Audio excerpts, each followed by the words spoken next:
ఓటేయండి. స్వతంత్ర అభ్యర్థి కుందోజి గారికి మీరు ఓటేయండి. ఈల గుర్తుకి ఓటేసింది. ఈల గుర్తుంచుకోండి. గుర్తుంచుకోండి. ఈల గుర్తుంచుకోండి.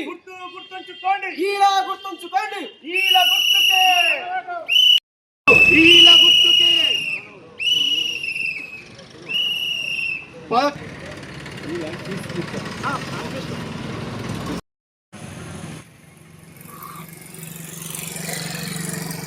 యునైటెడ్ డోర్నకల్ అని ఒక సంస్థ స్థాపించి డోర్నకల్ యునైటెడ్ డోర్నకల్ అని ఒక వాట్సాప్ గ్రూప్ పెట్టి 200 సమస్యల వరకు నేను తీర్చగలిగాను.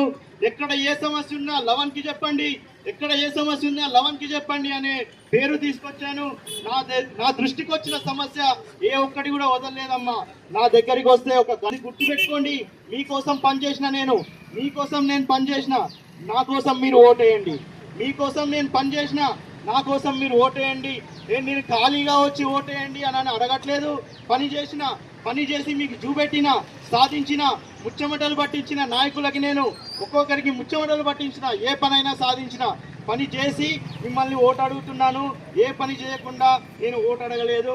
మీకు గుర్తుందో లేదో 10 రోజులు నీళ్లు రాలేదు, మనకి 10 రోజులు నీళ్లు రాలేదు. ఏ నాయకుడు అడగలేడు, ఏ నాయకుడు కూడా ప్రశ్నించలేదు. నేను ఖాళీ బిందెలతో వచ్చి కూర్చున్నా ఇక్కడ. నేను ఒక లాయర్ని, నేను చదువుకున్న వ్యక్తిని, అయినా కానీ ఖాళీ బిందెలతో వచ్చి కూర్చున్నా అమ్మ. ఇక్కడ మనకు చెత్త వాహనాలు లేవు, ఇంట్లో చెత్త నిండిపోయింది. ఎవరు ఏ నాయకుడు ప్రశ్నించలేదు. కానీ నేను చెత్తను తీసుకొని వచ్చి మన గాంధీ బొమ్మ ముందు కూర్చున్నా అమ్మ, బైఠాయించిన. ఆ రోజు కలెక్టర్ గారు వచ్చి స్పందించి మనకి 2 కొత్త చెత్త వాహనాలు శాంక్షన్ చేసి పోసారు.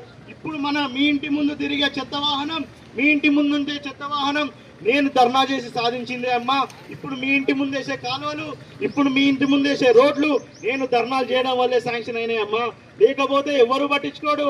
ప్రశ్నించే తత్వం ఉంటేనే ఎవరైనా పట్టించుకుంటారు. ప్రశ్నించేటోడు లేకపోతే డోర్నకల్ ఇప్పుడు నాకు 35 సంవత్సరాలమ్మా. 35 సంవత్సరాల నుండి డోర్నకల్ ఇట్లనే ఉన్నది, ఒక్క మార్పు లేదు. ఇప్పటికీ మీరు అదే నాయకులు, అదే పార్టీ మారే నాయకులకు ఇంకా మీరు ఓట్లు వేస్తే డోర్నకల్ భవిష్యత్తు మారదు. డోర్నకల్ భవిష్యత్తు మీ చేతిలో ఉంది, 10వ వార్డు భవిష్యత్తు మీ చేతిలో ఉంది. పార్టీ మారే నాయకులకు అస్సలు ఓట్లు వేయకండి. దయచేసి మీ ఓటు అనేది ఒక ఆయుధంగా వాడి వాళ్ళకి బుద్ధి చెప్పండి. అంటే డబ్బులుంటే గెలుస్తాం అని అనుకుంటున్నారు. ఆ ఛాన్స్ వాళ్ళకి ఇవ్వకండి. దయచేసి డబ్బులున్నా అయ్యా మీ డబ్బులు మీ దగ్గరే పెట్టుకోండి. మేము నీతి నిజాయితీకి మాత్రమే ఓటేస్తామని శ్రీమతి అనురాధ లవన్ కుండోజికి ఓటేసి, ఈల గుర్తుకే ఓటేసి గెలిపించాలమ్మా. నేను కినక 10వ వార్డు, వార్డులో మాకు అవకాశం ఇస్తే మేమేం చేయాలనేది ఒక మేనిఫెస్టో తయారు చేసుకున్నాము. ఒక మేనిఫెస్టో ఉంది మా దగ్గర. ఈ మేనిఫెస్టోను 2 రకాలుగా విభజించాము, వార్డుల వారీగా, డోర్నకల్ వారీగా. నేను